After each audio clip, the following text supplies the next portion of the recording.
मंजिलें भी जिद्दी है, रास्ते भी जिद्दी हैं। मंजिलें भी जिद्दी है, रास्ते भी जिद्दी है। अरे हम तो वो है जनाब जिनकी हौसले भी जिद्दी है, हौसले भी जिद्दी है।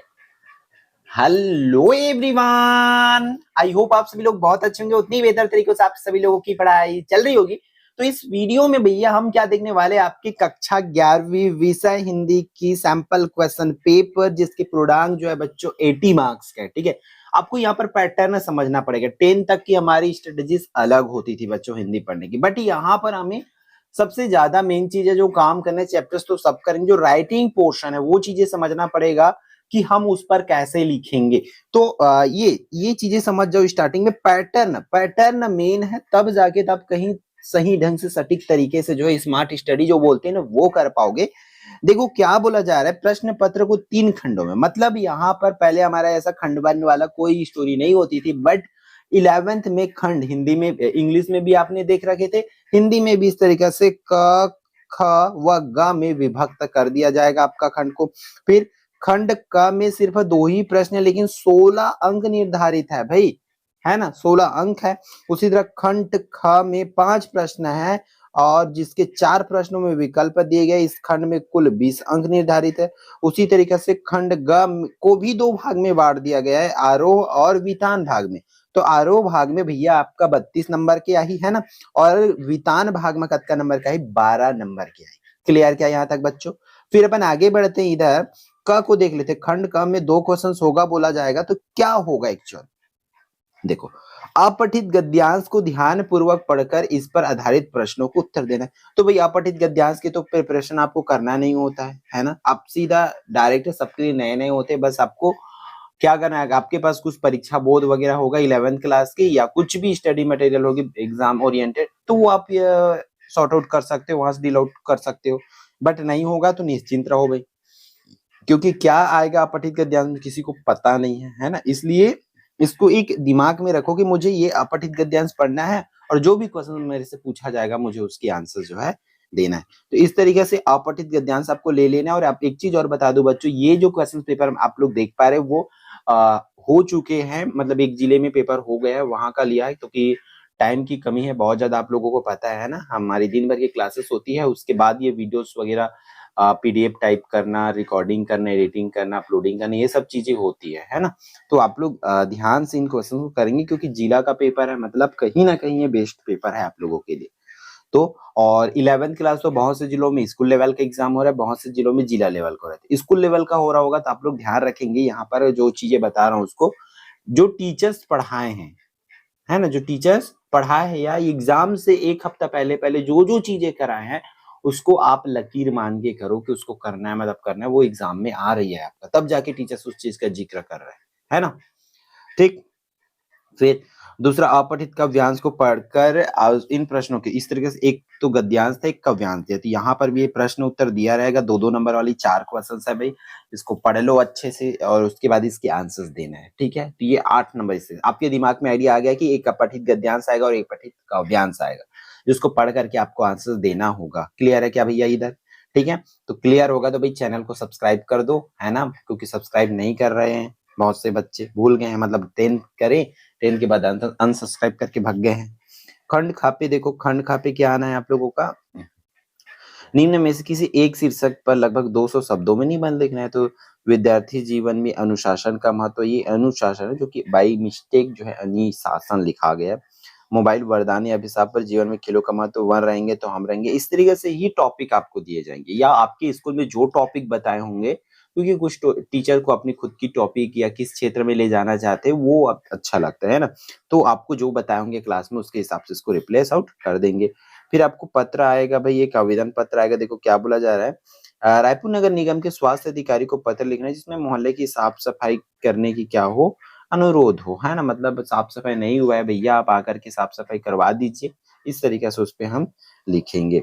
फिर दूसरा, सचिव माध्यमिक शिक्षा मंडल रायपुर को 10वीं बोर्ड परीक्षा की अंक सूची की द्वितीय प्रति प्राप्त करनी है, तो एक आवेदन पत्र लिखना चाहिए। तो आपको 10वीं में भी याद कर चुके थे ना, उसी चीज को आपको 11th में भी लिखना है प्यारे बच्चों। ठीक है, ध्यान रखेंगे, इस तरीके से आपके आएंगे, और एक दो और कर लेना है ना एकदम, क्योंकि आपको रटना नहीं है। क्लास 11th में आ गए हो भैया, आप हायर स्कूल में आ गए हो, हाई से हायर में आ गए हो, है ना, तो ऐसा नहीं करते। आप देखो मैं किस चीज का जिक्र कर रहा था, ऐसा। ये हम लोग का ग्रामर पोर्शन में हम लोग मान के चलते हैं और इन सब चीज की वीडियोस हमारे चैनल पर डली हुई है कि संचार किसे कहते हैं, इंटरनेट क्या कहते हैं, ये सब चीज आप मिल जाएगा आपको, है ना। 12th Hindi 11 12th English grammar करके, सॉरी हिंदी व्याकरण करके डला है पोर्शन, प्ले लिस्ट बना है, उस पर यहाँ से मिल जाएगा, ठीक है। तो इस तरीके से प्रश्न आना है आपका। फिर आगे क्या बोला जा रहा है, नाटक और कहानी में अंतर बताना है अथवा पटकथा के कौन कौन से तत्व होते हैं, ये आपको करना होगा, ठीक है। फिर ये तो नाटक कहानी में अंतर, नाटक और कहानी आपको पढ़ना है। नाटक कहानी के बारे में और भी अदर क्वेश्चन भी पूछे जा सकते हैं, ये भी याद रखेंगे। उस जैसे कि यहाँ पर पटकथा के तत्व पूछे जा सकते हैं, उनके भी तत्वों को पूछा जा सकता है, इसलिए एकदम पूरा टॉपिक आप उठाओ और अच्छे से पढ़ो, है ना। फिर बेटी बचाओ बेटी पढ़ाओ विषय पर एक आलेख लिखना है। तो आलेख बच्चों आपको तो करना ही है, एक दिमाग में रखो, आलेख और फीचर ये दो जो टॉपिक है वो एग्जाम में आना ही है 11th और 12th में, इसलिए ध्यान से इन सब चीज का। टॉपिक चेंज हो सकते हैं, जैसे कि यहाँ पर बेटी बचाओ बेटी पढ़ाओ है, हो सकता है दूसरी टॉपिक दे दे, है ना, बेरोजगार की समस्या, बढ़ती जनसंख्या, ऐसा अलग अलग दे देंगे, तो उस टॉपिक पर आपको सिंपल से लिखना है। महानगर की ओर पलायन की समस्या पर अपने विचार लिखिए, मतलब सब लोग महानगर की ओर जाने लग जा रहे गांव छोड़ करके, तो उस पर आपको क्या करना है, क्या क्या समस्या उत्पन्न होगी, इस चीजों को देखना है। फिर ग जो है आरोह भाग का देख लेते क्या दिया है, निम्न के काव्यांश आधारित, ये काव्यांश को पढ़ना है। और नीचे जो देखो 3 क्वेश्चन दिया, उन क्वेश्चन के आपको आंसर्स करना है भाई, सबसे ज्यादा इसी भाग पर है। तो ये दिमाग में रखो कि यही आएगा, के बजाय आप ये दिमाग में रखो कि हमें इस टाइप से ऐसे ऐसे क्वेश्चन जो है पढ़ना है, प्रिपेयर करना है करके, ठीक है। फिर अगेन काव्यांश है, काव्यांश को पढ़ करके फिर से आंसर्स देना है आपको। फिर से आपको देखो यहाँ से क्या क्वेश्चन, इस तरह के क्वेश्चन पूछे जाएंगे कि चंपा को इस पर क्यों विश्वास नहीं होता कि गांधी बाबा ने पढ़ने लिखने की बात कही होगी करके। फिर लॉर्ड कर्जन की इच्छा थी, उसका कुपरिणाम क्या हुआ, आपको बताना है भाई इस तरीके से। फिर से यहाँ पर देखो एक गद्यांश दिया है, अधोलिखित गद्यांश को पढ़कर आपके बुक का, है ना। फिर नीचे जो क्वेश्चंस दिए हैं उन क्वेश्चंस को आपको क्या करना है, डील आउट करना है, ठीक। फिर क्वेश्चन आंसर इस तरीके से देख लो भाई। बंसीधर के पिता बंसीधर को कैसे नौकरी दिलाना चाहते थे, कोई भी काम बड़ा या छोटा नहीं होता, बल्कि उस काम को करने की भावना श्रेष्ठ होनी चाहिए। उक्त पंक्ति को पाठ के आधार पर स्पष्ट करना है। फिर बारिश का दृश्य चित्रित करने में क्या समस्या आई और उसका समाधान किस प्रकार हुआ, ये आपको बताना है।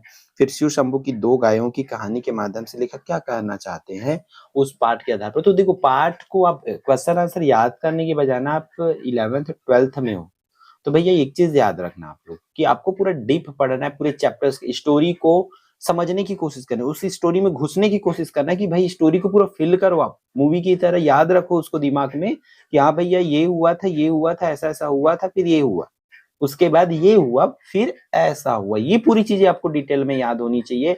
इसलिए चैप्टर्स पढ़ो, फिर कोई भी क्वेश्चन पूछेंगे तो आप पार्ट के हिसाब से देखना, आप भर डालोगे पेपर को, ठीक। वितान की बात करें तो वितान में से क्या क्या आएगा, इस तरह से लेखक ने लता की गायकी की किन विशेषताओं को उजागर किया, आपको लता की गायकी में कौन कौन से विशेषताएं नजर आती है वो आपको लिखना है। अथवा राजस्थान में कुई किसे कहते हैं, कुई निर्माण से संबंधित पानी के भेद लिखिए। फिर ये बेबी को जिंदगी में तातु उसका परिवार न आया होता तो उसके जीवन कैसा होता, कल्पना करके लिखना है बच्चों। फिर चित्रपट संगीत से लोगों के कान बिगाड़ दिए, अक्सर यह आरोप लगाया जाता है, इस संदर्भ में हम अपनी राय और कुमार गंधर्व की राय जो है लिखना है।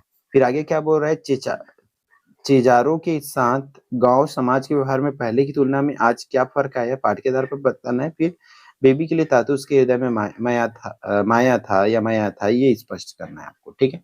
तो इस तरीके से प्यारे बच्चों आप लोगों को क्वेश्चंस जो है पूछे जाएंगे, तो बस ध्यान से इन क्वेश्चंस को कर लेना ताकि आपकी जो तैयारी है अच्छे लेवल पर हो जाए। क्लियर है? तो इस वीडियो में इतना ही, फिर हम मिलते हैं आने वाले इंपॉर्टेंट वीडियो में। जय जोहार, जय छत्तीसगढ़।